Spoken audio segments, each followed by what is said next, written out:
The question is this an appropriate response? And as I've indicated, it has had and will continue to have, unfortunately, over the next several months, a very, very, very significant impact, not only on Russia, but on all the economies that are dealing with Russia, and will start to have an impact in Canada, for example, on issues like inflation or whatever. Is this an appropriate response? The truth of the matter is it's one step below actual physical violence. And at this stage of the game, the NATO economies, NATO countries are not yet ready and may never be ready for an actual physical invasion. There's a discussion about a no-fly zone and the controversy associated with that. Absent that, the tools that are available are both diplomatic isolation and sanctions economic, and hurting the economy very, very badly, to the point of inducing massive recession, possibly a depression, possibly in consequence, civil unrest, social unrest, possibly even regime change. So these are very, very, very serious tools that are being applied. As I mentioned earlier on, there still are other steps that could be taken that I've called the nuclear option to absolutely isolate the Russian economy. Are these the appropriate steps? Yes, they are. Will they save lives? Perhaps in the long run, unfortunately, may not in the short run. Mm-hmm. Obviously, one of the items that is being discussed now is revoking Russia's most favored nation status.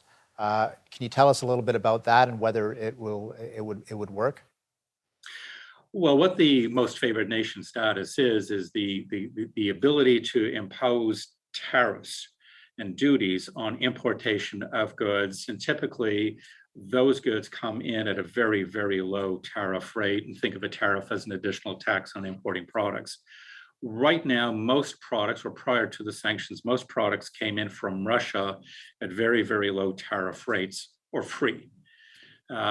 Since the sanctions have been imposed, a 35% tax has now been imposed on imports of any goods, think commodities, oil and gas that is refined, that might be coming from Russia. And all of a sudden, what that does is it tells buyers, I can get something a lot cheaper somewhere else than paying that additional 35% tax. I should say the only other country that's paying that 35% tax is North Korea. And so again, Russia, and I would add in Belarus, really do have pariah status in terms of the cost for Canadians of doing business with those countries. The upshot of that is, A, it reduces the ability to access, in terms of supply chains, product coming in from Russia or Belarus. Two, it makes product more expensive. Three, it makes product harder to find. Four, it provides a block of foreign exchange, and badly needed foreign exchange, for manufacturers in Russia who may want to use that foreign exchange to buy inputs to produce the kind of products that they need, not only for buyers abroad, but buyers in Russia. And so that MFN will not only have a bite on Canadians or Americans or Europeans, it is also intended to have a bite on the Russian economy.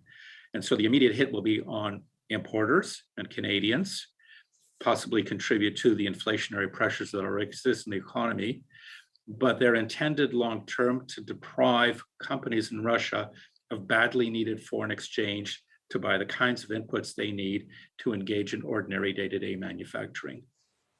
We've got about a half a minute left. Is Canada, actually pre-invasion, were Canadian companies doing a lot of business with Russia?